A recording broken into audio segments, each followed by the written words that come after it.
ബിസ്മില്ലാ വസ്സലാത്തു വസ്സലാമു അലാ റസൂലില്ലാ വഅലാ ആലിഹി വസഹ്ബിഹി അജ്മഈൻ അമ്മാ ബഅദ്. സഹോദരന്മാരെ, സഹോദരികളെ, അള്ളാഹുവിൻ്റെ റസൂൽ സല്ലല്ലാഹു അലൈഹി വസല്ലം തലപ്പാവ് ധരിക്കാറുണ്ടായിരുന്നു.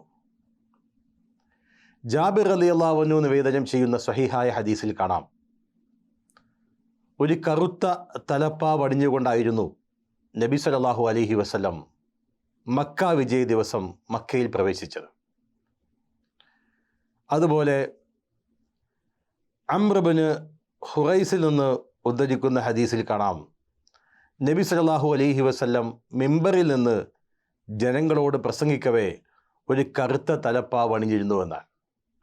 അപ്പോൾ അള്ളാഹുവിൻ്റെ ദൂതർ സല്ലല്ലാഹു അലൈഹി വസല്ലം തലപ്പാവ് ധരിക്കാറുണ്ടായിരുന്നു.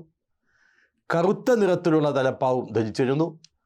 മക്ക വിജയ ദിവസം മക്കയിൽ പ്രവേശിച്ചപ്പോൾ അവിടുന്ന് കറുത്ത നിറത്തിലുള്ള തലപ്പാവാണ് ധരിച്ചത് എന്നും ആ കറുപ്പ് നിറത്തിലുള്ള തലപ്പാവ് ധരിച്ചുകൊണ്ട് അള്ളാഹുവിൻ്റെ ദൂതർ സല്ലല്ലാഹു അലൈഹി വസല്ലം മെമ്പറിൽ വെച്ച് ആളുകളോട് അവർക്ക് ഉപദേശം നൽകി സംസാരിച്ചു പ്രസംഗിച്ചുവെന്നും നമുക്ക് ഹദീസുകളിൽ കാണാം. അപ്പോൾ ഇത് പ്രവാചകൻ സല്ലല്ലാഹു അലൈഹി വസല്ലമിൻ്റെ തലപ്പാവിൻ്റെ നിറം, അന്ന് ധരിച്ചിരുന്ന തലപ്പാവിൻ്റെ നിറമാണ് ഇവിടെ സൂചിപ്പിച്ചിട്ടുള്ളത്.